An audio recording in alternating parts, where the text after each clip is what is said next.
앞서도 말했던 표제, 새해, 새 생명은 경쟁 신문사들로부터 즉시 조롱을 받았다. 다른 신문사들은 자기 회사의 주요 기자들의 영감에 의존하여 내용이 충실한 표제를 다양하게 뽑았다. 어떤 것은 극적이고 어떤 것은 서정적이고 어떤 것은 감동을 줄 만큼 정직하지는 못해도 철학적이거나 신비했다.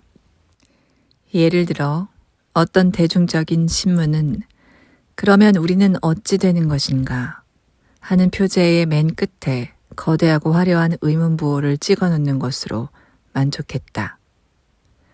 그러나 새해, 새 생명은 그 거슬리는 진부함에도 불구하고 어떤 사람들, 타고난 것인지 그렇게 길러진 것인지는 몰라도 대체로 실용적인 낙관주의의 견실함을 더 좋아하는 사람들, 설사 그것이 헛된 착각에 불과할지도 모른다고 의심할 만한 이유가 있어도 결국은 그쪽을 택하고 많은 사람들의 심금을 울렸다.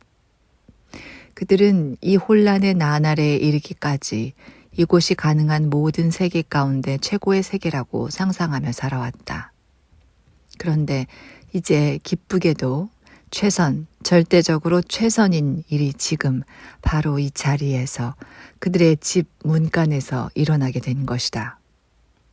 그 최선의 일이란 매일 파르카이, 운명의 새 여신의 삐걱거리는 가위 소리를 두려워하지 않고 살아가는 유일무이하고 경이로운 삶의 도래였다. 우리에게 우리의 존재를 부여한 땅에서 그대로 불멸을 얻게 된 것이다. 아무런 형이상학적 어색함을 느낄 필요가 없었으며 누구나 거저 얻을 수 있는 것이었다. 죽음의 순간에 봉인된 명령서, 귀중한 동무들이 이승이라고 알려진 이 눈물의 골짜기를 어쩔 수 없이 떠나 저 세상의 각각의 목적지를 향해 출발하면서 교차로에서 열어보아야 했던 명령서. 너는 낙원으로, 너는 연옥으로, 넌 지옥으로 하고 적혀있는 명령서를 이제는 열어볼 필요가 없었다. 이런 사실 때문에 과묵하거나 사려 깊은 편에 속하는 신문들마저도 비슷한 생각을 가진 라디오나 텔레비전 방송국과 더불어 집단적 환희의 높은 물결에 동참할 수밖에 없었다. 이 물결은 북에서 남까지, 동에서 서까지 전국을 휩쓸며 두려운 마음을 씻어주며 타나토스, 죽음의 본능의 긴 그림자를 시야에서 멀리 쫓아냈다.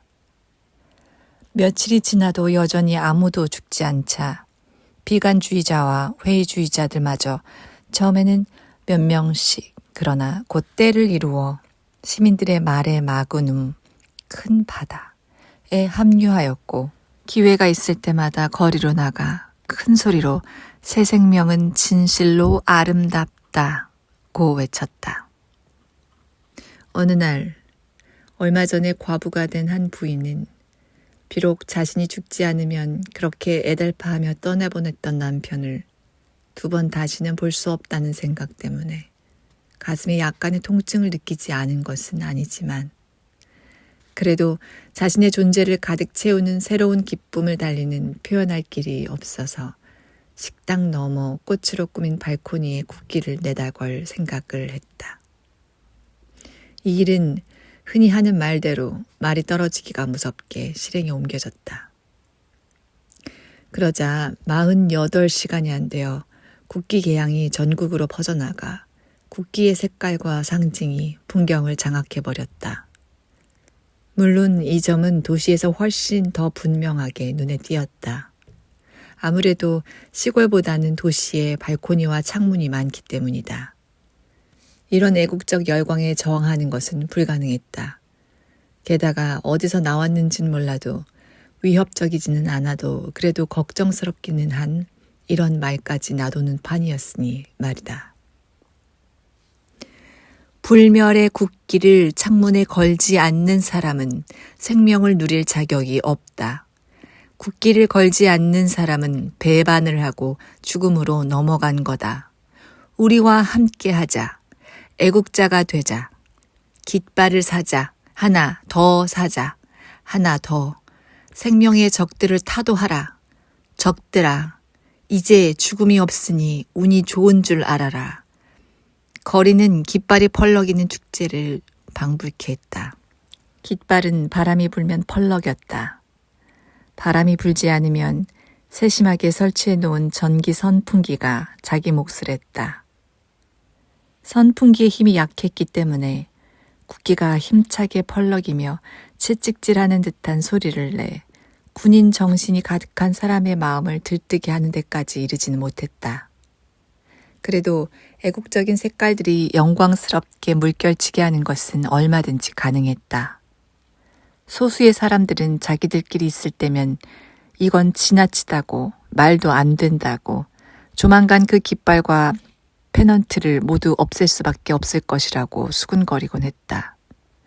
설탕을 너무 많이 섭취하면 입맛을 버리고 소화도 잘 안 되듯이 애국의 상징에 대한 우리의 정상적이고 예의 바른 존중도 이렇게 점잖은 사람이 불쾌감을 느낄 정도로 악용되면 결국엔 조롱으로 바뀌게 될 것이라는 이야기였다.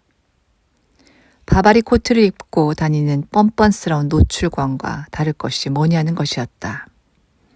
게다가 죽음이 더는 죽이지 못한다는 사실을 기념하려고 깃발을 건 것이라면 두 가지 가운데 한 가지를 선택할 수밖에 없다. 우리의 국가적 상징이 너무 지겨워서 혐오감을 느끼기 전에 내리거나 아니면 우리의 여생, 그러니까 영원, 그래. 영원토록 국기가 비에 젖어 썩거나 바람에 누더기가 되거나 햇볕에 발할 때까지 갈아주어야 한다는 것이다. 그러나 공개적으로 이런 문제를 지적할 용기가 있는 사람은 거의 없었다. 한 가엾은 사람이 그런 비애국적 흥분 상태를 드러내는 바람에 몰매를 맞고 말았는데 만일 이해 초에 죽음이 이 나라에서 업무 수행을 멈추지 않았다면 이 가엾은 사람의 목숨은 그때 그 자리에서 끝장이 났을 것이다.